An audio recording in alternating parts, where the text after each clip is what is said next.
Dhanbad Lok Sabha seat से 3 बार से सांसद रहे पीएन सिंह को इस बार सीट नहीं मिला है। हालांकि इससे उनमें निराशा की लहर है और उनके समर्थकों में भी निराशा की लहर है, लेकिन यहाँ के जो मतदाता है उनका कहना है कि अगर ज़िले के विकास की बात करें तो नए उम्मीदवार आना चाहिए। इसी से संबंधित यहाँ उपस्थित लोगों से जुड़ते हैं और जानना चाहते हैं कि इस बार जो प्रत्याशी का नाम बीजेपी के द्वारा सामने लाया गया है उस पर उनका क्या कुछ कहना है और वो क्या मानते हैं। सर, इस बार भाजपा के द्वारा लोकसभा सीट दिया गया है धनबाद से जी, तो इस पर आपका क्या कुछ कहना है। ठीक है, जिसको भी दिया है सोच समझ के दिया है, वोट देंगे उसके जो जितने वोटर हैं। 3 बार से सांसद पीएन सिंह रहे हैं यहाँ पर, तो उनका तो उम्र ख़त्म हो गया, वो भी बहुत अच्छे आदमी थे हाँ, लेकिन उनका उम्र ख़त्म हो गया तो नया आदमी को नया चेहरा को दिया गया है, अच्छी बात है। चुनाव का माहौल है और हर एक यहाँ के जो आम नागरिक हैं वो विकास को आगे प्राथमिकता देते हैं, इस पर आपका क्या कुछ कहना है। ना विकास तो होगा ही, हो ही रहा है और आगे भी होता रहेगा। विकास हो रहा है, ऐसा कोई बात नहीं है। पहले से बहुत विकास हुआ है हमारा देश हाँ, पहले हम लोग जानते भी नहीं थे बहुत चीज़ जो अब जानने लगे हैं। लेकिन कुछ लोगों का आरोप भी है कि जो जिनका नाम सामने आया बीजेपी के द्वारा ढुल्लू महतो का, हाँ, उन पर बहुत सारे ऐसे केसेस। हर आदमी से खुश नहीं होता है ना। क्या पीएन सिंह से सभी लोग खुश थोड़े थे, कुछ लोग शिकायत भी करते हैं। ऐसे हर आदमी खुश नहीं किया जा सकता। 100% घर में लोग को घर के लोग को खुश नहीं कर पाते हैं। 5 भाई है तो 5 तरह के हैं, तो ये तो पूरा जिला।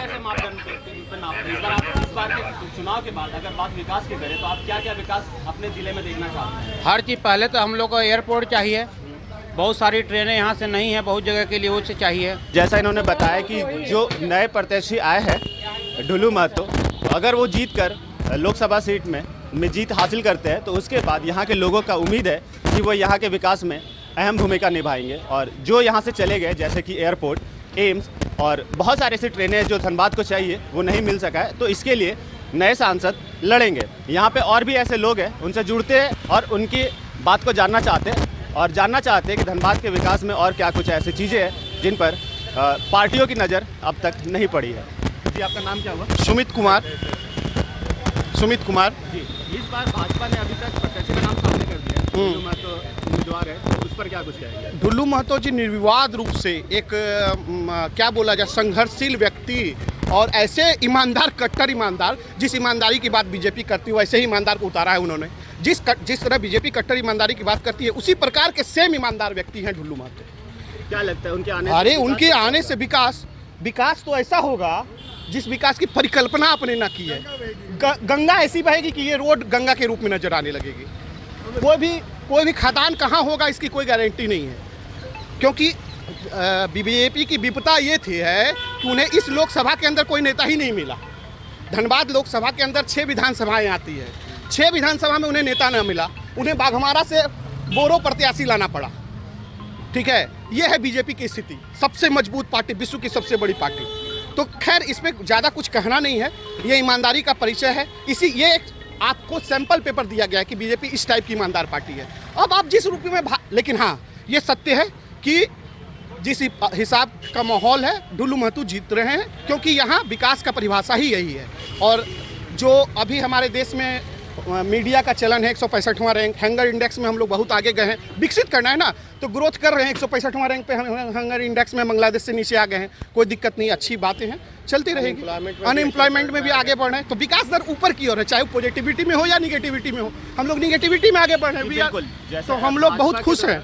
भाजपा के सरकार से हम लोग बहुत खुश हैं। भाजपा के द्वारा जो पूर्व के सांसद या अभी जो सांसद है पीएन सिंह, उनके लिए भी बोला जा रहा था कि तो उम्र की वजह से उन्हें इस बार का सीट अगर ऐसा है, सबसे पहले जब 2014 में ये सरकार आई थी उस समय उम्र का हवाला देते हुए भारत माँ के 3 धरोहर अटल, अडवाणी, मुरली मनोहर को साइड किया गया। ठीक है, उसके बाद 70 साल की एज में पीएन सिंह जी को साइड किया गया, क्योंकि ये कम बोलने वाले व्यक्ति थे, निर्विवाद रूप से शिक्षित व्यक्ति थे, इन्हें साइड किया गया। अभी क्या है कि अगर 70 साल का हवाला दे रहे हैं तो अमित शाह कैसे चुनाव लड़ रहे हैं, मोदी जी कैसे चुनाव लड़ रहे हैं, पीएन सिंह जी क्यों नहीं चुनाव लड़ सकते हैं। लेकिन ये बात वो नहीं है, बात है चंदा, इलेक्ट्रल बॉन्ड, पैसा, मनी भाई है ये, और मनी भाई का असर है। सर, सांसद सीट के लिए चुनाव हो रहा है और यहाँ पर सभी की जो उम्मीदें थी कि युवा कोई चेहरा सामने है, तो युवा तो है, ढुल्लू जी भी युवा ही हैं। तो विकास को आप कैसे मापदंड देते हैं? अगर वो जीत कर आते हैं तो मैंने तो आप कहा कौन- कि कौन से विकास का एक विकास के- सैंपल पेपर है ये, एक सैंपल पेपर है, इसी सैंपल पेपर पर आगे बढ़ेगा विकास। आप समझ सकते हैं, इनका इतिहास आप देख सकते हैं, आप मीडिया से जुड़े व्यक्ति हैं। डुल्लू महतो जी का इतिहास क्या है, ये आप एक आम जनता से बेहतर मीडिया जानती है। तो डुल्लू महतो को किस आधार पर टिकट दिया गया ये आप जानिए। सर बहुत से ऐसे लोगों का कहना है कि जो हमारे सांसद हैं पीएन सिंह, उनके द्वारा यहाँ पे आए एयरपोर्ट, एम्स जैसे बड़ी प्रोजेक्ट को बाहर दूसरे डिस्ट्रिक्ट में भेज दिया गया, और यहाँ के जो मतदाता है वो ये चाह रहे हैं कि नए उम्मीदवार अगर आते हैं सही है, ये कहना आपका सही है, लेकिन उस माध्यम को ले जाने वाला सांसद कौन था? उन्हीं की बीजेपी पार्टी का निशिकांत दुबे। हाँ, तो निशिकांत दुबे जी का होल्ड केंद्र में ज़्यादा जो स्ट्रांग है, ये हर कोई जानता है। वो खींच के लेके चले गए, पीएन सिंह जी को वो मौका नहीं मिला। आप ये बातें मीडिया पर नहीं बोली जा सकती कि निशिकांत दुबे जी का कितना होल्ड पार्टी में है, ठीक है। वो एक ऐसे व्यक्ति हैं जो कहीं से क्वेश्चन निकलवा लेते हैं, कहीं से प्रश्न पूछ लेते हैं, कहीं किसी पर एफआईआर करवा देते हैं। तो निशिकांत दुबे से पीएन सिंह की तुलना करना ये अपने आप में हास्यास्पद बातें हैं, ठीक है। तो यहाँ से अगर एम्स गया, यहाँ से अगर एयरपोर्ट गया, तो उसमें पीएन सिंह की कोई दुर्दशा नहीं थी। ये पूरी तरह से दुर्दशा भारतीय जनता पार्टी की थी कि उन्होंने निशिकांत दुबे के सामने पीएन सिंह साहब क्या बोले, ये तो आपको बेहतर पता है। जी आप बताइए, रोजगार को लेकर के आपका क्या कुछ कहना है? रोजगार तो बहुत अच्छा चल रहा है, रोजगार में कुछ कहना नहीं है। यहाँ के युवक जैसे अभी कहीं ना कहीं बाहर जाते हैं नौकरी के लिए, अच्छी नौकरी की तलाश में, शहर में ऑलरेडी जा रहे हैं ना, यहाँ पे यहाँ के युवा जा रहे हैं, यूक्रेन जा रहे हैं। यूक्रेन से वहाँ बताया जा रहा है कि बचा करके लेते हैं, जा करके वहाँ के स्टूडेंट से पूछा जाए कि किस तरह का माहौल क्रिएट किया गया। लोकसभा का है और बात लोकसभा सीट की हो रही है। हम अभी धनबाद लोकसभा सीट में, अगर धनबाद लोकसभा सीट में जो भी चुन के आते हैं, हालांकि अपोजिशन कांग्रेस के द्वारा अभी कोई भी प्रत्याशी का नाम सामने नहीं दिया गया, तो आपकी रोजगार और क्राइम से संबंधित समस्याओं को कैसे आप देखते हो और उनका निवारण? क्राइम तो हर दिन बढ़ गया है, क्राइम से तो कोई इसमें आप कह नहीं सकते हैं। आप आज कंप्लेन कीजिए, कल को आप हटा दिया जाएगा, आपके ऊपर खुद धमकी आ जाएगा। तो क्राइम तो धनबाद में प्रतिदिन बढ़ते जा रहा है। तो कोई भी मंत्री आए या कोई भी राजनेता आए, इसको कम नहीं कर सकता है जब तक कि यहाँ का प्रशासन टाइट नहीं होगा। जी बिल्कुल, जैसा कि सबने बताया कि यहाँ पर डुल्लू महतो है और वो जीत हासिल भी करेंगे, लेकिन जिस तरीके से उनके इतिहास रहे हैं कि बहुत से लोगों के उन पर संदेह भी है कि आने के बाद कहीं वो अपने उसी धारा में ना बहे। लेकिन अभी चुनाव का माहौल चल रहा है, वोटिंग में समय है, उससे पहले सभी प्रत्याशियों को अपने अपने रिकॉर्ड्स भी जनता के सामने पेश करने होंगे। आइए और लोगों से जुड़ते हैं और जानते हैं यहाँ का हाल।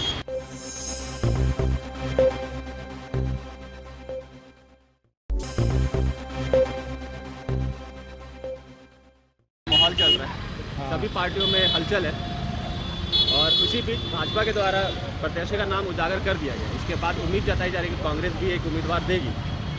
तो इस पर आपका क्या कुछ कहना है विकास को लेकर? जो हम लोग का वोट आज तक भाजपा छोड़ करके कहीं नहीं गया है, लेकिन अब मोदी से घिरना हो गया है। मोदी जो कर रहा है, पहला नंबर बेरोजगारी, युवाओं पर कोई ध्यान नहीं दे रहा है। वो चाहता है कि नौकरी कोई नहीं करे, 1 रुपया पत्तल चाट करके राशन सब कोई खाता रहे और ज़िंदगी में वोट देता रहे। इंग्लैंड के तरह से तानाशाही लाना चाह रहा है कि हमारे विपक्ष में कोई खड़ा नहीं रहे, अकेला हम रहे। अरे ये इलेक्शन के समय ही था कि सब लोग को जेल भरो अभियान किए हुए हैं, और पहले से क्यों नहीं छापा मारे और पहले से क्यों नहीं किए? ये इलेक्शन के टाइम में सबको भीतर करते जा रहे हैं। तो इनको टिकट भी बांटने का है। यहाँ पर जो गुंडागर्दी पर चल रहा है, उन लोग को टिकट दे दिया। भारत राममय हुआ है, उन्होंने अभी हाल में ही अयोध्या राम मैंने क्या कमी था पीएन सिंह में? कभी नहीं हारे और कभी कोई तरह का गर्दा नहीं उड़ाए। बहुत से अभी हाल ही में गोली चला सब हुआ और टिकट बांटने का कोई तरीका नहीं है इनको। तो आप चाहते थे कि पीएन सिंह को ही पुनः टिकट मिलना? पीएन सिंह नहीं, कोई अच्छा आदमी को खड़ा करते, डुल्लू महतो के बारे कोई में अच्छा आदमी को खड़ा करते। वो मतलब अभी तक डुल्लू महतो के बारे में हम गलत नहीं बोलेंगे, वो भी हेल्पफुल आदमी है, लेकिन पता नहीं क्या होगा अब आगे। क्राइम को लेकर के आपका क्या कुछ मानना है? जिस तरीके से अभी हाल के दिनों में मतलब आए दिन क्राइम देखने को मिला, बहुत सारे व्यापारी वर्ग है जो सड़कों पर उतर आए, और अब ये चुनाव के बाद आशा जताई जा रही है कि कहीं ना कहीं हद तक क्राइम को कंट्रोल करने के लिए डिसीजन लिए जाएंगे। क्राइम कंट्रोल नहीं होगा इलेक्शन के बाद। जैसा टिकट बट रहा है, क्राइम कंट्रोल नहीं होगा। तो आप किन्हें क्राइम देखना तो अभी तक कंट्रोल था, जी। अब नहीं कंट्रोल होगा। अच्छा, एक और ओवरऑल मुद्दा है मेरा विकास को लेकर के। ज़िले में अगर हम बात करें तो हर 5 साल बाद एक मौका मिलता है जब आम जनता मतदाता ये उम्मीद करती है कि इस बार वो जिससे भी चुन कर लाएगी वो विकास में अहम भूमिका निभाएंगे और आम जनता की आवाज़ सदन तक लेके जाएंगे। लेकिन इस बार के माहौल को देखकर आपका क्या कुछ कहना है? विकास कैसा होना चाहिए या विकास को लेकर क्या एक नज़रिया होना कुछ चाहिए? विकास नहीं, सबसे बड़ा विकास है कि युवाओं का नौकरी नहीं होगा तो चोरी डकैती बढ़ेगा। ये कोई नेता का ध्यान नहीं है। चोरी डकैती बढ़ेगा, किसी को नौकरी नहीं मिल रहा है, महंगाई बढ़ रहा है और नौकरी मिल नहीं रहा है। मैट्रिक करके, इंटर करके, ग्रेजुएशन करके, डिप्लोमा करके, इंजीनियरिंग करके खाक छान रहे रोड पर, किसी को नौकरी नहीं मिल रहा है तो डकैती बढ़ेगा। एक से एक इंजीनियर लोग घर में घुस के डकैती करेंगे। तो इस बार सरकार तो से नेता आप लोग को उम्मीद तो इससे करते मतलब नहीं कि किसी को नौकरी हो। हैं- इस बार सरकार से उम्मीद और करते हैं हर कि जगह किसी घुसखोरी चल रहा है, क्यों नहीं नेता लोग बंद कर दे रहा है घुसखोरी? गरीब लोग जो है घुस नहीं दे पा रहे हैं, अमीर लोग घुस दे करके निकल जा रहा है। तो अमीरे लोग का युग है, किसी को नौकरी नहीं मिले और जिसके पास पैसा है उसको नौकरी मिले। लेकिन लोगों का ये भी कहना है सर कि यहाँ के जो सांसद उम्मीदवार है भाजपा के दुल्लू महतो, वो यहाँ के लोगों की आवाज़ हमेशा से उठाते आए हैं। क्राइम में भी वो हमेशा मदद आगे किए बढ़कर- मदद किए हैं लेकिन लोग पावर मिलने के बाद वो ज़्यादा देखिए, अच्छे हम से- लोग ठीक है, हम लोग तो मैंने वोट तो देंगे ही, लेकिन लोग डरे हुए हैं कि क्राइम और बढ़ेगा। लोग डरे हुए हैं, जैसे कि हम लोग को दो साथी से बात होता है, पता नहीं आगे हेल्प होगा कि क्या होगा, कि विकास होगा कि नहीं होगा, लेकिन लोग का तो मुंह छुपा हुआ है, मतलब कि छोटा हो गया है कि नौकरी किसी के बच्चों को मिल नहीं रहा है। एजुकेशन लोन लेकर के तरह तरह से बाप अपना जो है सारा धन लुटा दिया है बच्चों का पढ़ाई में, लेकिन नौकरी किसी को नहीं मिल रहा है। अपना परिचय दे दीजिए। यदि नौकरी किसी को मिल जाए तो वो नेता सबसे बढ़िया। आज देश में वही नेता बढ़िया है जो युवाओं को नौकरी दे, महंगाई दर कम करे, ST GST लंद फंद सब लागू हो गया, नोटबंदी हो गया, क्या हो गया, क्या फ़ायदा हुआ? थाली लेकर के थाली बजा दिया गया है, लोटा कटोरी सब बजा दिया गया, इससे क्या मिला? दिन भर रात भर बैंक में लाइन लग करके लोग नोट पे। सबसे बड़ा प्रॉब्लम ये हो गया कि जो औरत अपना घर के विकट परिस्थिति के लिए कुछ पैसा जमा करके रखती थी, वो पैसा मोदी बाहर करवा दिया कि लीजिए हमारा ये पैसा, अब तो नोट बंद हो गया, अब क्या करें? सब अपना पति को हैंड ओवर कर दी। तो बहुत कुछ कमी हो गया है बीजेपी में। अब मोदी तानाशाही शासन ला रहा है, ये बहुत बड़ा गड़बड़ी हो रहा है। अपना परिचय दे दीजिए। इस बार यदि मोदी जीत गया तो देश जो है कगार पर चला जाएगा। तो आप नहीं और ये कौन समय है कि इलेक्शन का सब हो गया सब, और सब लोग को जेल कर दिया, छापा मार के कांग्रेस का बैंक फ्रीज कर दिया। राहुल कहता है कि 2 रुपया नहीं है कि हम इलेक्शन लड़े। ये कोई मतलब है? खाली इलेक्शन मोदी ही लड़े और कोई नहीं लड़े? नहीं सर, तब तो ये गलत कर रहा है मोदी। जी बिल्कुल, जैसा कि आम पब्लिक में थोड़ा रोष भी है, जिस तरीके से आए दिन आवाज़ें उठती है कि करप्शन के मामले में दूसरी पार्टियों के लोगों को जेल भेजा जा रहा है, वहीं भाजपा में जो भी नेता शामिल है उनके ऊपर कोई भी एक्शन नहीं लिया जा रहा। साथ ही जो भी नेता भाजपा के साथ जुड़े हुए उनके घर के लोगों को कहीं ना कहीं सहूलियत पहुंचाने का काम पार्टी कर रही है और यह बहुत ही गलत है। आइए दूसरे लोगों से जुड़ते हैं और जानते हैं उनकी क्या मत है चुनाव को लेकर। जी, आपका नाम क्या हुआ? उमेश प्रसाद। जी, अभी चुनाव होने वाला है, इस पर आपका क्या कुछ कहना है? आप किसको वोट देंगे?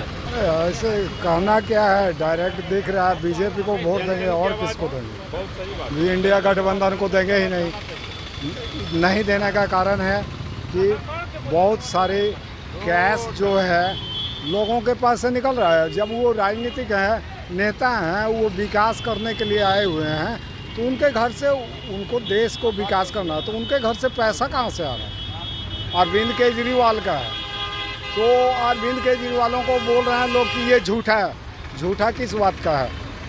आग वहीं से निकलता है, धुआं वहीं से निकलता है जहाँ आग लगा होता है। तो आप में जब अगर सच्चाई नहीं है, आप गलत हैं कि सच है, वो तो ईडी और सीबीआई आपके पास है, उनका आप सही जवाब दें उनके क्वेश्चनों का, वो आपको, अगर आप सही हैं तो उनको वो आपको छोड़ देंगे, अगर आप गलत हैं तो उसकी सज़ा आप काटेंगे।